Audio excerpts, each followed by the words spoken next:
ქუჩის გამოკითხვა ბათუმში ჩვენი თხოვნით სპეციალურად ჩვენი გადაცემისთვის აჭარა თაიმსის დამფუძნებელმა სულხან მესხიძემ ჩაწერა. სულხანი ჩვენი სტუმარი იქნება და გარდა იმისა, რომ ხალხის განწყობებს გაგვიზიარებს, მოგვიყვება რიჟვაძეების ეგრეთ წოდებული კლანის გავლენებზე და კორუფციის შესახებ ბრალდებებზე, რასაც ის სხვა ბათუმელ ჟურნალისტებთან ერთად წლებია იკვლევს. ჩავთოთ სულხან მესხიძე, აჭარა თაიმსის დამფუძნებელი.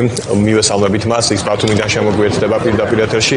მადლობა სულხან, რომ ხარ ჩვენთან ერთად. უნდა ვისაუბროთ თორნიკე რიჟვაძის თავსდატრიალებულ ამბებზე. მანამდე აუცილებლად გთხოვდი შეფასებას ირაკლი ყობახიძის სულ ცოტა ხნის წინ გაკეთებულ განცხადებაზე. მან პირდაპირ ღიად თქვა თითქოს რიჟვაძე თვითმკვლელობამ და მიიყვანა მედიამ, საკამოძიებო რეპორტაჟებმა, რომელიც მომზადდა და რას ეხებოდა ეს თემები, რომელზეც შენც მუშაობდი და რას ეყრდნობოდა მედია, როცა რიჟვაძეს ამა თუ იმ ბრალდებას უყენებდა. მოდი ამის შესახებ დავიწყოთ შენთან საუბარი. მოგესალმები სულხან.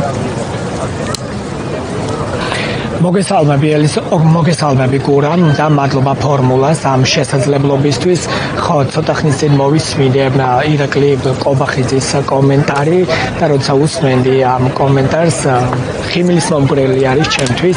პრინციპში არ მიკვირს, იმიტომ რომ ამ ქვეყანაში რაც ფუჭდება და რაც არ არის ისე როგორც საჭირო არის, როგორც ყოველთვის ქართული ოცნება კვალს ხედავს მედიაში, ცდილობს რომ მისი სისუსტეები დააბრალოს მედიას და ამ ფორმით ცდილობს რომ საკუთარი ამომრჩეველი დაარწმუნოს იმაში რომ ყველაფრის სათავე და ბრალეულობა არის მედიაში. ამიტომ აღარ გავაკეთებ მე შეფასებას ირაკლი ყობახიძის ამ კომენტარზე. უბრალოდ მოდი ირაკლი ყობახიძეს ვუთხრათ, როცა მზადდებოდა ესა თუ ის რეპორტაჟი რიჟვაძის თემაზე, რა საფუძველი ჰქონდა ამას და რა ბრალდებები არსებობდა მისი მისამართით? დიახ, რაზეც ეგრეთ წოდებულ და დაუდასტურებელ ჯერჯერობით წერილში თორნიკე რიჟვაძე მიუთითებდა, ამაზე წლების განმავლობაში საუბრობდა აქ ადგილობრივი საზოგადოება, მათ შორის სამოქალაქო სექტორი, მედია საშუალებები სავარაუდო კორუფციის ნიშნებზე არაერთხელ წერდა და მე მინდა გავიხსენო ის, როგორი იყო თორნიკე რიჟვაძის პოლიტიკური საქმიანობა აჭარაში ამ წლების განმავლობაში. თავდაპირველად ძალიან კარგად მახსოვს, როცა მოვიდა თორნიკე რიჟვაძე, პირველივე დღეებში გააკეთა ამ შინაარსის კომენტარი, რომ ძაღლიყებს ქარავანი მიდის და თქვა, რომ ამ პოლიტიკით ვაპირებ მე მუშაობას და სწორედ ასე იყო 7 წლის განმავლობაში. ის არასოდეს უსმენდა სამოქალაქო სექტორს, ის არასოდეს უსმენდა აქ მცხოვრებ ადამიანებს და აკეთებდა იმას, რასაც ხედავდით უკვე ჩვენ ყოველდღიურ რეჟიმში. ბოლო 2 წლის განმავლობაში მდგომარეობა იყო საკმაოდ კრიზისული. ფაქტობრივად თვითიზოლაციის რეჟიმში გადავიდა ქართული ოცნება, მათ შორის თორნიკე რიჟვაძე.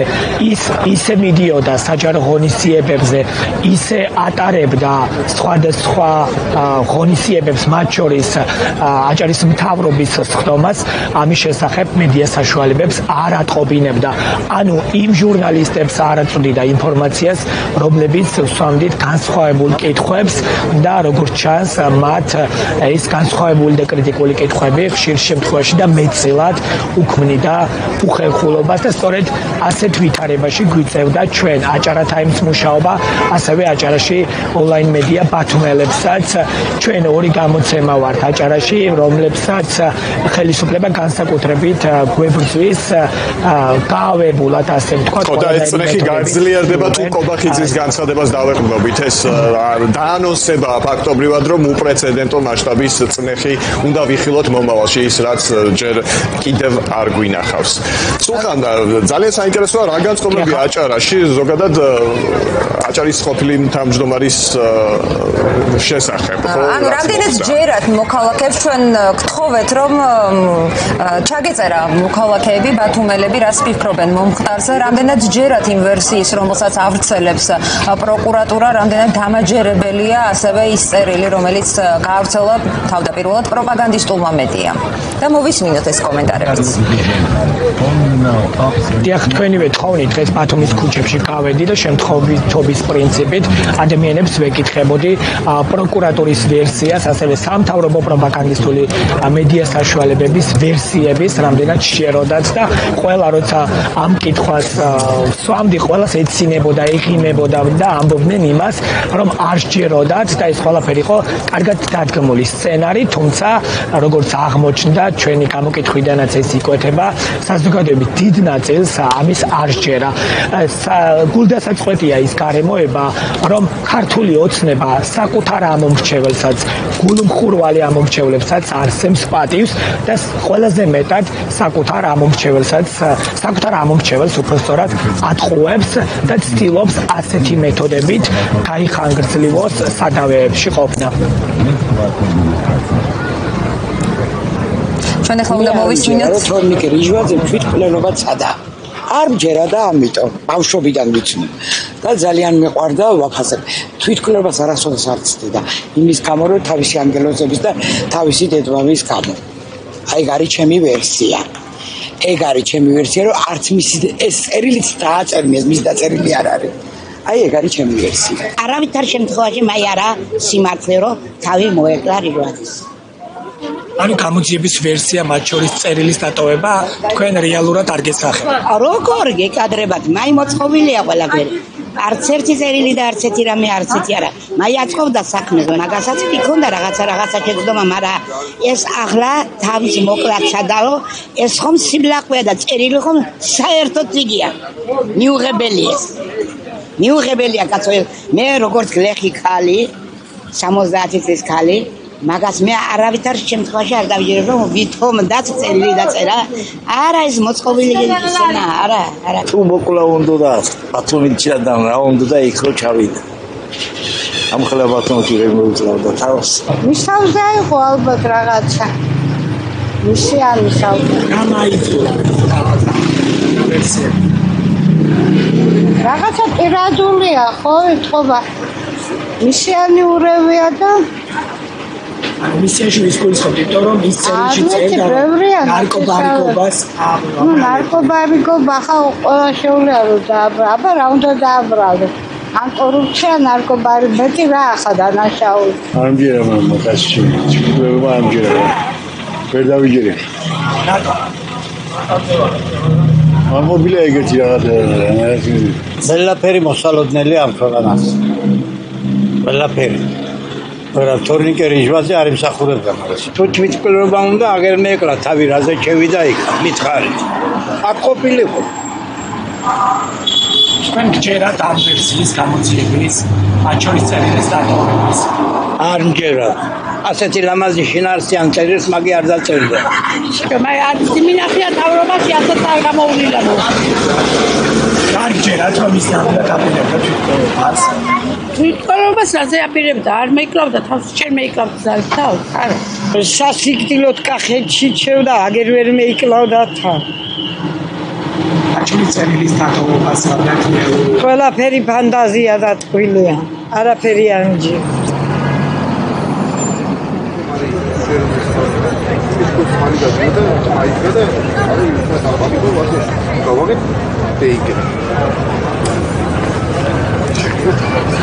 დიახ, სხვათა შორის ამ მოქალაქეების გარდა დღეს გადამწყვეტა, რომ ერთ-ერთი მეწარმე ადგილობრივი ჩამეწერა აქ ბათუმში.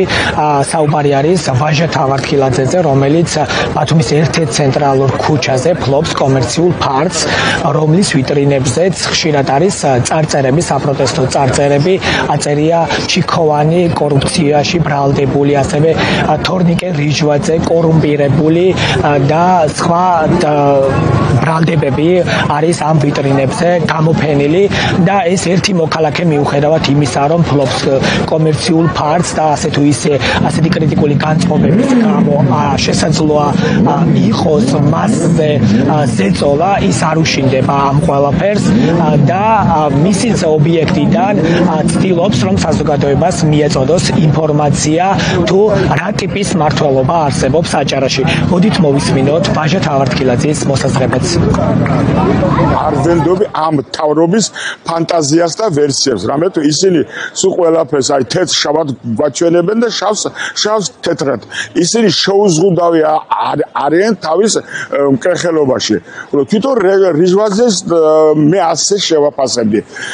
ძალიან დაუსახურებლად, მოულოდნელად ახალგაზრდა ბავშვი მოხდა, რა თქმა უნდა, მისი მამის ხელშეწყობით ძალიან დიდ თანამდებობაზე, სადაც უკვე ბავშვობის ასაკმა დაზლია, მით უმეტეს მამის ფრთის ქვეშ იყო და განუკითხავად დაუსჯელობის სინდრომით დაიწყო მომხვეჭელობა.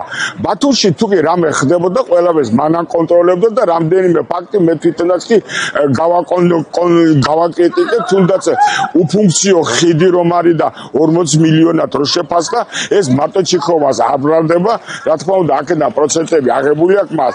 და ყველა ეს მახინჯი მშენებლობები, რაც წარმოებს ბათუმში, რომლებსაც შემდგომ რესანა კონცელიძის დეპუტატური ხელშეწყობა და ამინისტია დაჭირდა, რათა გაემართლებიათ და ამ ამინისტიით გაამართლეს ხალხი იმ შემთხვევაში, რა თქმა უნდა, მისგანაც თანხა აიღეს უზარმაზარი. კაც ეგონა რომ ვიქნები ასლან ბაბუზე მეტიო, მაგრამ ვერ დარჩა და ჩაემწარა ყველაფერი.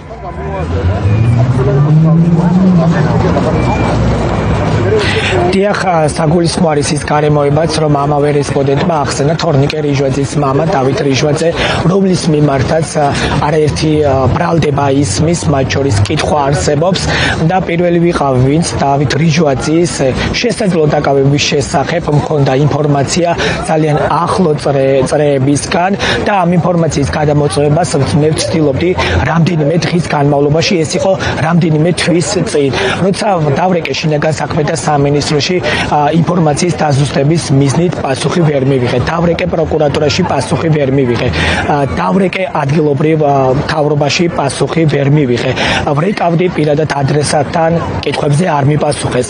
უკვე მე წყაროს დავიყრდენი და გამოვცელა ინფორმაცია, რომ დავით რიჟვაძე იყო დაკავებული, კერძოდ ყავდათ მოდულის შენობაში მოთავსებული სახელმწიფო უსაფრთხოების სამსახურის შენობაში და მას აიძულებდნენ, ოფიციალური სახი არ ქონდა ამ დაკავებას, ყავდათ შენობაში მოთავსებული და მას აიძულებდნენ სხვა პირების დასახელებას და კონკრეტულ თემებზე სხვა პირების იდენტიფიცირებას და როცა მე ეს ინფორმაცია უკვე გავავრცელე, მას შემდეგ რაც უკვე ოფიციალური სტრუქტურები არ პასუხობდნენ, რამდენიმე დღის შემდეგ ხელწერა არის სხვათა შორის ერთიანი, როგორც თორნიკე რიჟვაძის შემთხვევაში მოხდა, სახელმწიფო მედია საშუალებებმა გაავრცელეს ინფორმაცია, თითქოს აჭარა ტაიმსის მიერ გავრცელებული ამბავი სიმართლეს არ შეესაბამებოდა, დავით რიჟვაძე იჯდა სახლში, ისვენებდა და პენსიაზე იყო გასული, თუმცა ამ ინფორმაციასთან არ ახლდა შესაბამისი ფოტოსურათი, არც იყო დამატებითი კითხვები დასმული ამ ბრალდებებზე, რას ფიქრობდა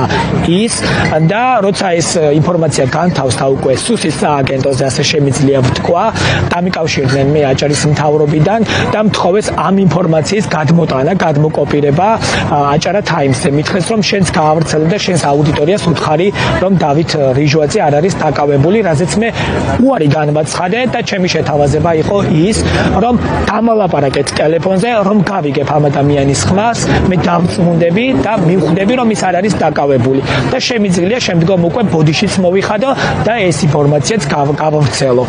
ამ შეპასუხების შემდგომ მე უკვე არავინ აღარ დამკავშირებია და დღემდე არ ვიცი ეს ამბავი როგორ დასრულდა.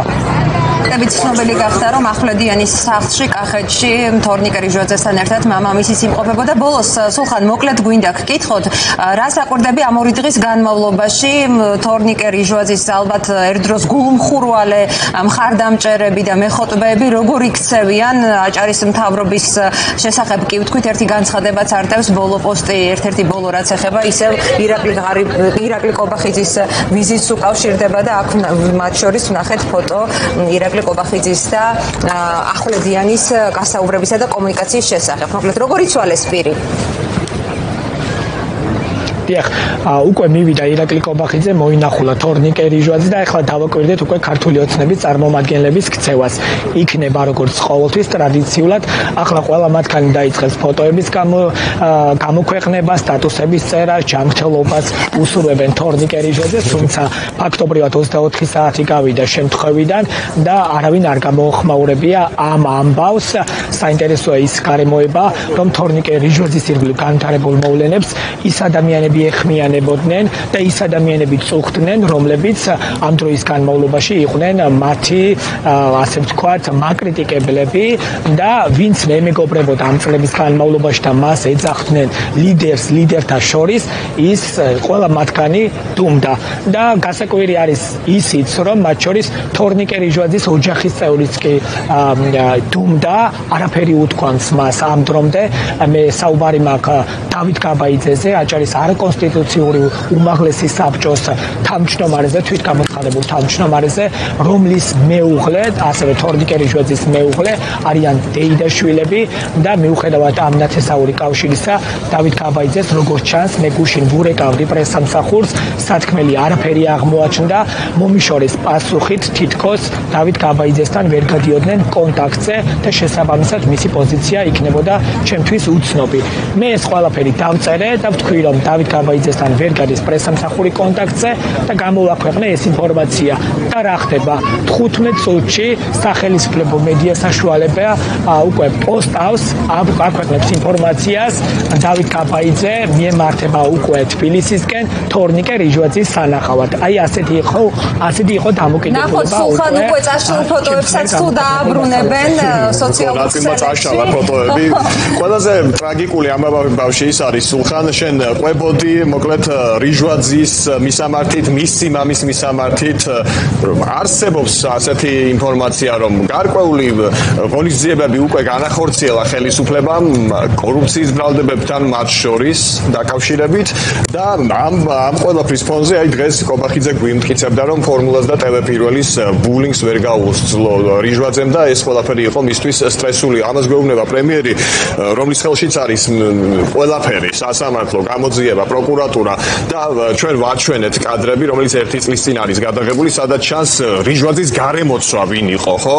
მოკლედ ყველაფერს ისინი აკონტროლებენ და თურმე მედიის რეპორტაჟებს ვერ გაუძლო რიჟვაძემ. ეს არის ძალიან საშიში გზავნილი კიდევ ერთხელ გამეორდები პირადად ჩემთვის. დავემშვიდობოთ სულხანს, თუ რამის დამატება უნდა, სხვა შემთხვევაში უნდა გითხრათ დიდი მადლობა მათ შორის მოქალაქეების პოზიციის. მცირე დეტალს დავამატებ იმას, რომ გარემოება ახლა არის ამგვარი, თორნიკე რიჟვაძის პოლიტიკა გრძელდება, სულხან თამაზაშვილი არის თვითიზოლაციის რეჟიმში გადასული, დღემდე არ გვინახავს ის, კომენტარებს არ აკეთებს, მის წინაშეც არსებობს ცხადია მძიმე ბრალდებები, თუმცა მისი პოზიცია არ მოგვისმენია და აი ასეთ პირობებში გვიწევს მედია საშუალებებს, დამოუკიდებელ მედია საშუალებებს არსებობა ამ რეგიონში და ნახოთ როგორ განვითარდება მოვლენები. საუბარია ოჯახზე, რომლებიც აკონტროლებენ როგორც აბაშიძეები ბათუმს ფაქტობრივად, აი მეც საკუთარი თვალით შევესწარი, ახლა კადრები გადის პირდაპირ ეთერში, როცა რიჟვაძე სხვა მაღალჩინოსნებთან ერთად რესტორანში მიდიოდა სავახშმოდ, მთელი ქუჩა გადაკეტეს, იქ მოსახლეობას მანქანები გააყვანინეს, მიმდებარე ქუჩებიდანაც კი გაასუფთავეს ველი, რომ მათ ძვირადღირებული ჯიპები დაეყენებინათ. ხო, ეს ხდებოდა აბაშიძის დროს, იგივე საკეთებდა რიჟვაძე, მე ვარ პირადად მოსახლეობის. ეს ოჯახი ამბობს ახლა, რომ თუმე მედიის რაღაცა კრიტიკას ვერ გაუძლო რიჟვაძემ. დიახ, უნდა აღინიშნოს ისიც არ ვიცი თუ თქვით ეთერში, რესტორანი, რომელიც თქვენ გადაიღეთ და რომელშიც ქართული ოცნების წარმომადგენლები იმყოფებოდნენ, ეკუთვნის ლალი ახვლედიანს, რომელიც არის ბათუმის ნავიგაციის უნივერსიტეტის რექტორი, რომლის ერთ-ერთი შვილი დადასტურებულად ვიცი, რომ არის რუსეთის მოქალაქე და ისინი ხშირად სტუმრობენ სწორედ ქართული ოცნების გულხურვალე გულშემატკივარის რესტორანს და სხვათა შორის ლალი ახვლედიანი ერთ-ერთი იყო მათ შორის, რომელიც ქართული ოცნების წინასაარჩევნო კამპანიაში აქტიურად მონაწილეობდა და მას მთელი უნივერსიტეტი მიჰყავდა ქართული ოცნების ღონისძიებებზე. დიდი მადლობა სულხან, შენი კომპეტენტური ანალიზისთვისაც, ფაქტების გახსენებისთვის და ცხადია იმ პოზიციებისთვის, რომელიც გაგვაცანი გულისხმობ მოქალაქეების ინტერვიუებს, განწყობები ბათუმიდან ძალიან საინტერესოა. სულხან მესხიძეს ვემშვიდობებით, მადლობა მას გადაცემაში მონაწილეობისთვის.